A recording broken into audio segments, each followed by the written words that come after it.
नमस्कार, देवभूमि चैनल में आपका स्वागत है।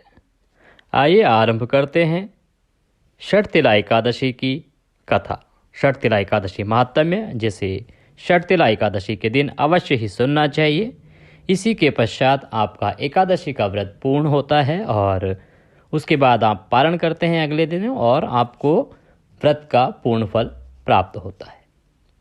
आप सुबह ब्रह्म मुहूर्त में उठ के स्नान आदि करके भगवान विष्णु की पूजा करें। पूजा अर्चना करने के बाद, व्रत का संकल्प करने के बाद आप कथा श्रवण करने के लिए बैठ जाएं। आप भगवान श्री हरि विष्णु के चरणों में ध्यान लगाएं और कथा सुनना आरंभ करें।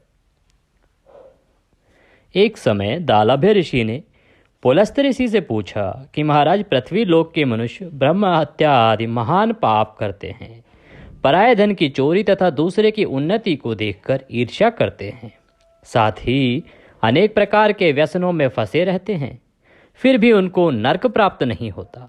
इसका कारण क्या है? वह ना जाने कौन सा दान पुण्य करते हैं जिससे उनके पाप नष्ट हो जाते हैं। यह सब कृपा पूर्वक आप कहिए। पुलस्त मुनि कहने लगे कि हे महाभाग, आपने मुझसे अत्यंत गंभीर प्रश्न पूछा है। इससे संसार के जीवों का अत्यंत भला होगा। इस भेद को ब्रह्मा, विष्णु, रुद्र तथा इंद्र आदि भी नहीं जानते, परंतु मैं आपको यह गुप्त तत्व अवश्य बताऊंगा। माघ मास के लगते ही मनुष्य को स्नान आदि करके शुद्ध रहना चाहिए और इंद्रियों को वश में करके तथा काम, क्रोध, लोभ, मोह, अहंकार, ईर्ष्या और द्वेष आदि का त्याग करके उससे दूरी बना के भगवान का स्मरण करना चाहिए। पुष्य नक्षत्र में गोबर, कपास, तिल मिलाकर उनके कंडे बनाने चाहिए। उन कंडों से 108 बार हवन करना चाहिए और उस दिन मूल नक्षत्र और एकादशी तिथि हो तो अच्छे पुण्य देने वाले नियमों को ग्रहण करें। स्नान आदि नित्य क्रिया से निवृत्त होकर सब देवताओं के देव श्री भगवान श्री हरि विष्णु का पूजन कर और एकादशी का व्रत धारण करके रात्रि जागरण करना चाहिए।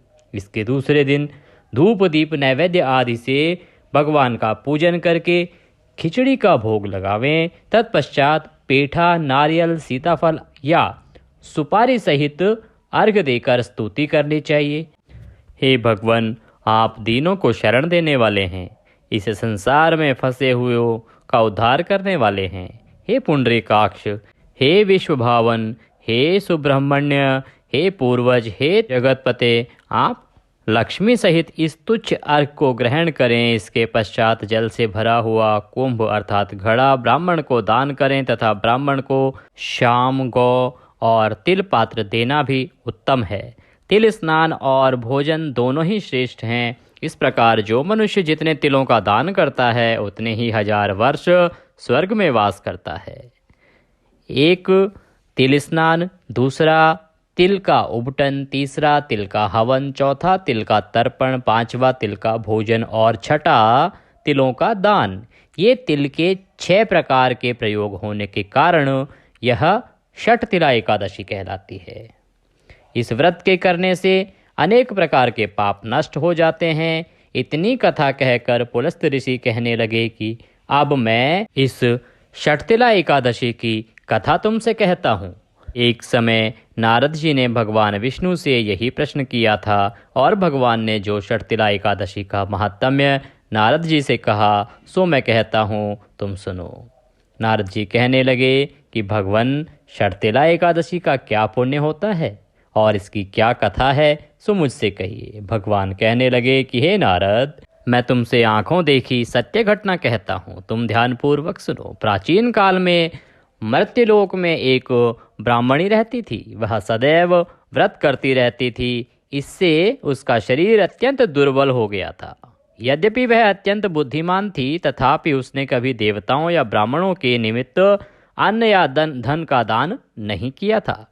इससे मैंने सोचा कि ब्राह्मणी ने व्रत आदि से अपना शरीर शुद्ध कर लिया है, अब इसको विष्णुलोक मिल ही जाएगा। परंतु इसने कभी अन्नदान नहीं किया, इससे इसकी तृप्ति होनी कठिन है।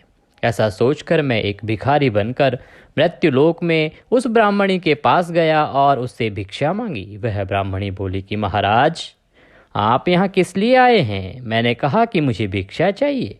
इस पर उसने एक मिट्टी का ढेला मेरे भिक्षा पात्र में डाल दिया। मैं उसे लेकर स्वर्ग लौट आया। कुछ समय पश्चात वह ब्राह्मणी भी शरीर त्याग कर स्वर्ग में आ गई। उस ब्राह्मणी को मिट्टी का दान करने से स्वर्ग में सुंदर महल मिला, परंतु उसने अपने घर को अन्न आदि सब सामग्रियों से शून्य पाया।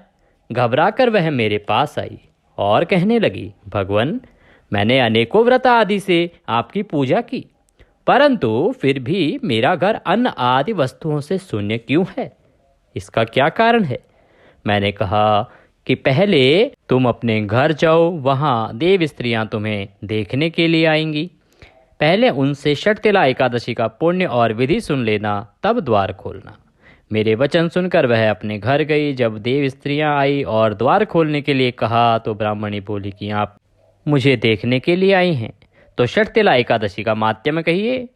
उनमें से एक देव स्त्री कहने लगी कि मैं कहती हूँ। जब ब्राह्मणी ने षटतिला एकादशी का माध्यम सुन लिया, तब उसने द्वार खोला। देवांगनाओं ने उसको देखा कि न तो वह गांधर्वी है और न ही आसुरी है, वरन पहले जैसी मानुषी है। उस ब्राह्मणी ने भी उनके कथन अनुसार षटतिला एकादशी का व्रत किया। इसके प्रभाव से वह सुंदर और रूपवती हो गई। उसका घर अन्न आदि से समस्त सामग्रियों से युक्त हो गया। अतः मनुष्यों को मूर्खता त्याग कर षटतिला एकादशी का व्रत और लोभ न करके तिल आदि का दान करना चाहिए।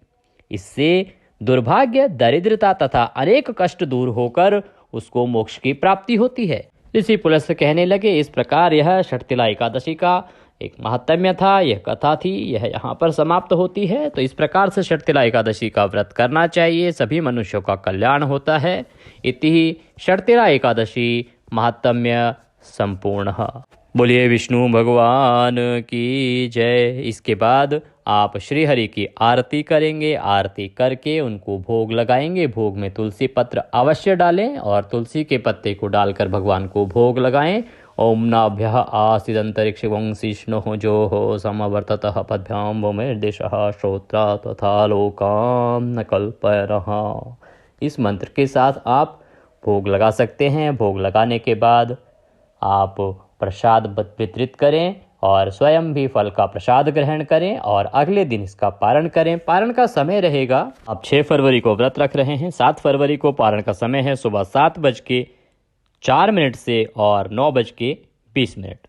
इस समय में आप पारण कीजिए। पारण का नियम है कि पारण हमेशा द्वादशी तिथि में किया जाना चाहिए और द्वादशी तिथि आरंभ होने के पहले 5 घंटे में नहीं किया जाना चाहिए। ये शुभ समय है पारण के लिए। अगर आप इसमें नहीं भी कर पाते हैं तो आप द्वादशी तिथि में पारण अवश्य कर ले। पहले 5 घंटे को छोड़ने के बाद आप अपना पारण कर सकते हैं। वीडियो अच्छा लगा हो तो उसे लाइक अवश्य करें। कमेंट बॉक्स में जय श्री हरि लिखना ना भूलें। आज के इस वीडियो में अभी के लिए इतना ही। अगले वीडियो में फिर होगी आपसे मुलाकात। तब तक के लिए जय श्री हरि।